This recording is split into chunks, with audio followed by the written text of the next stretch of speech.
Bicep. I want to do one of these too. Give me one, Gino. Let's go. This is a big one. That rogue energy that marketing really needs. This is You know what I mean? Yeah. never beating the allegations. Oren, it is so good to have you here. Maybe introduce yourself, even though no introduction needed. Yeah, I'm at Oren Meets World. I'm a creative that is on social media. You are definitely on social media. You're good at it too. It's become a skill over time. It didn't start that way. I'll preface that. How long did you start making content? 3 years and change. Yeah, but I was not as good at public speaking or doing any of this stuff. I was very mediocre, and then bridged that gap through content. So what were some of the things, like, was there a big moment or like thing that you learned along the way that helped you create content that now has gotten you hundreds of thousands of followers? But yeah, I think it's just thinking of content like a funnel, that even if you want to provide a ton of value to people, that you have to like get attention at the top of it. And so you have to like make content that is not pure value or just about your industry, that gets people to want to watch it. And then you can get a lot of people to engage with everything useful you do after that. I have something I want to dig into here.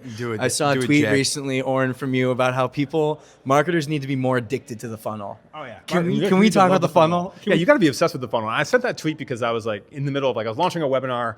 We're like 11 emails, 13 in. Like the boys in the group chat are like, it's like 12:30. They're like, there's 741 people in stage 4. I'm like, this is the level of dedication I want. But you really just need to like, there's certain people you can tell where they're like, I bet that at night you wake up and you're like, I bet that landing page, if I just had a different sentence on top. And if you're there, if you've like bridged that gap, it's not about where you're working or succeeding for whatever, like you're cracked. You can move to that.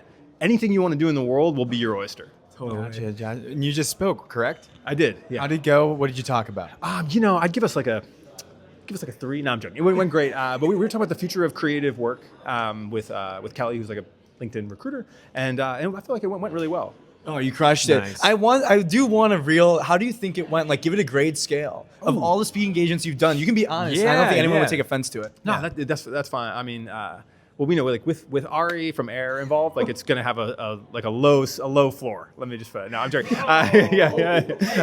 No, I think it went. I'll give that like a full B+. Like people weren't standing out of the chairs, like being like, please tell us more about the future of creative work. But I think it was really valuable for the people involved, and I feel like it was a good dynamic with Kelly. So for people who don't have context on the talk, she does like actual recruiting for creative jobs and for marketing jobs, and then I'm like someone who is both hired in those roles and then as a creator is kind of like exploring the future of that. And so you get to kind of see both sides. You can ask, like, what are people actually hiring right now? What are those skills people want? And I can be like, well, this is how creatives can think about putting that toolkit together. And it was interesting. I love it. And before we go, last thing, what's your favorite creative campaign that's come out in the last couple of months that's caught your eye? So I really look, they're getting some flack right now online, Miu Miu. So Miu Miu, they were Wisdom K, like broke the jackets. They have all these quality issues, but they did send a PR pack out with a branded mic, which I loved.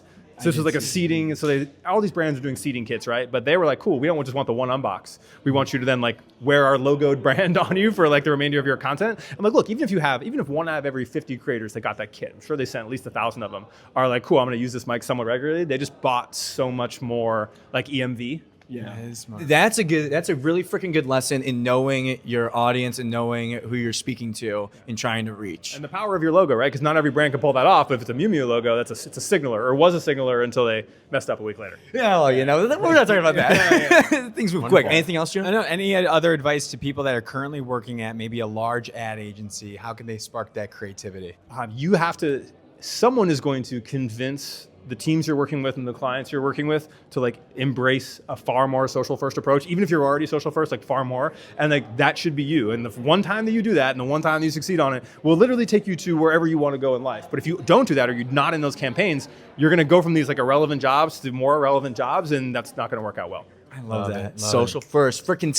Hey, hands in. Hands in. Team on 3. 1, 2, 3, team. And then we're gonna have you bang the gong here. But using the back of the mic, you can. And you're just gonna give it. No, the other side. Yeah, just give it one of those. Ari, this is for you, bro. Nicely done.